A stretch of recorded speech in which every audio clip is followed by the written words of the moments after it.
Welcome to Let's Talk ASPM. My name is Mark Lambert, Chief Product Officer here at ArmorCode. I'm joined by my good friend and colleague, 𝗂𝗲𝗄𝗏. How are we doing, Rohan? I'm doing good, Mark. How about you? Although I'm not sure actually if I'm doing good with the whole NVD thing going on. Is it all doom and gloom? Yeah, exactly. And yeah, this is the topic for today, right? I mean, can we survive without NVD? I mean, it does sound like the sky is falling. With articles like this from the Register. Great example. There's a lot of LinkedIn chatter going on about this as well at the moment. In essence, this situation has been growing over the last couple of years, where we've just seen this explosion of CVEs, vulnerabilities being submitted into NVD, the vulnerability database. And this was going to happen sooner or later. We saw this beginning to happen earlier this year when customers were asking us, hey, why don't I see base scores for these vulnerabilities that I'm finding with the scanners? And the bottom line is, the guys at NIST, the guys and gals at NIST, they just can't keep up. We've got this massive volume of vulnerabilities that are coming in. They can't keep up with enriching and validating. And then we also can't keep up as practitioners with prioritizing kind of like the work to be done. This I think is a problem that has been in the waiting. I mean, you saw it as well. You were talking to customers specifically about this scenario, right, Rohan?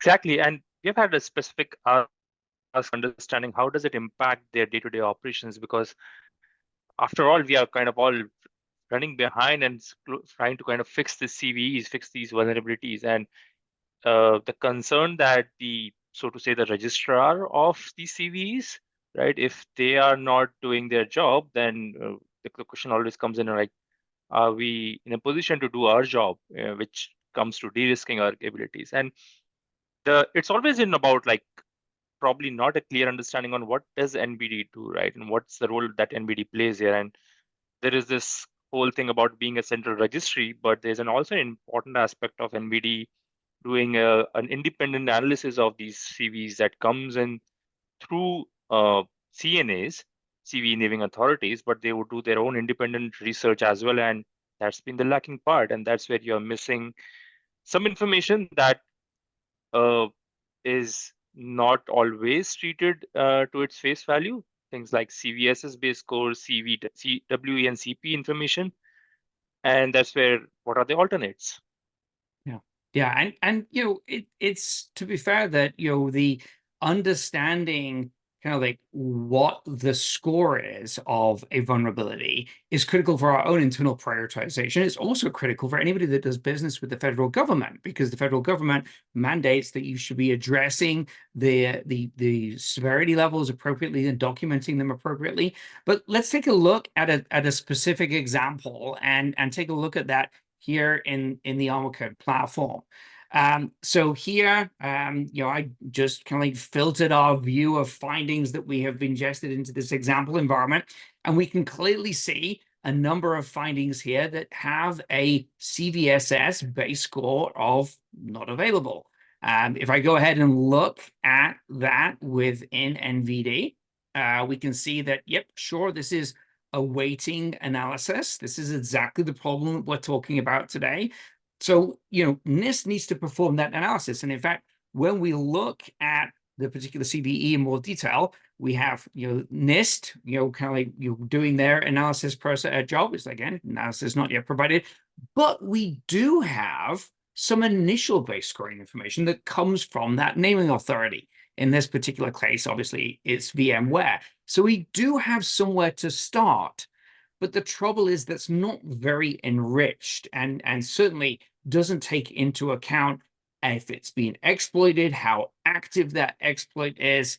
And while we do have the naming authority data to start with, really that threat intelligence or vulnerability intelligence is what we need on top of this. And even if we had the data from NIST as well, we would still need that vulnerability intelligence on top of this. So the lack of Go ahead. The lack of essentially incorporating the real world scenarios to the scoring mechanism that NVD provides has already existed, and it kind of the whole NVD situation right now puts it into the center stage where we need additional mechanisms to factor in things like, has that CV been exploited? Is that being actively exploited, right? Are there POC exploits available for that? And a vulnerability intelligence comes into picture, and what you're showing on your screen. And you want to talk about more on what is ATI score?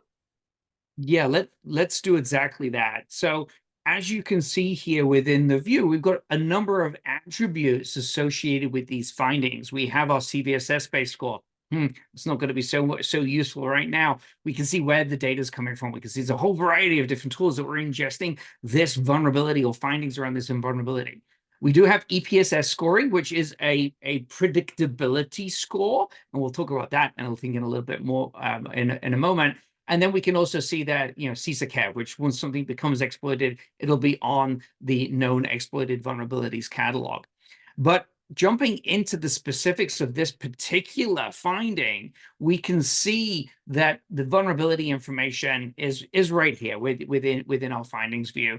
And this ATI score is the ArmorCode Advanced Threat Intelligence module. This gives us a lot of that data enrichment that you were just talking about. So even when we don't have an official CVSS score, we can take the data that is in NVD, look at exploit information, and then actually provide a much more meaningful and accurate score. So here, for example, when I jump into the ATI score page, we can see that this particular vulnerability, there is a proof of exploit proof of concept out there. You can see that details of around the POC. We can see that we've got a rescore. We can see the initial CNA score in here as well as understanding that this is trending. These are the things that are going to affect our underlying score. But, it's not an 8.1 because of that exploit. We know that there's no active exploit today. It has a low EPSS score from a predictability perspective. But nevertheless, we have something now that we can use to start prioritizing our activities and risk. So anything you'd like to add to that, Rohan? And that continues to happen on an ongoing basis, right? Right now, there's only an exploit which is available, but 3 days down the line, let's say there are threat actors that are actively going to exploit this particular vulnerability. CV, the threat score would automatically factor in and would increase. So instead of having a static base score of 8.1, which does not represent the likelihood of what might happen with that CV, and it does not represent what might already be happening in that CV, right? A threat score essentially factors in all those circumstances and brings you a much more accurate and real time and up-to-date information or context on that CV as well. Okay, so basically, in summary, the sky isn't falling. We have, and in fact, actually, the NIST team were providing a very valuable service, but it wasn't enough anyway. So vulnerability intelligence and threat intelligence helps close that gap. We still need to address the federal government requirement around NVD scoring. And I think that is something that's going to kind of shake out over the coming weeks. But thank you for your time today, Rohan. Thank you everybody for watching. We're going to include links to the register article and some other articles that we've been seeing on LinkedIn as well in the show notes. But with that being said, go ahead, click like and subscribe. Be safe out there, and let's all hope for this to this sky to not fall. So, thanks very much, Rohan.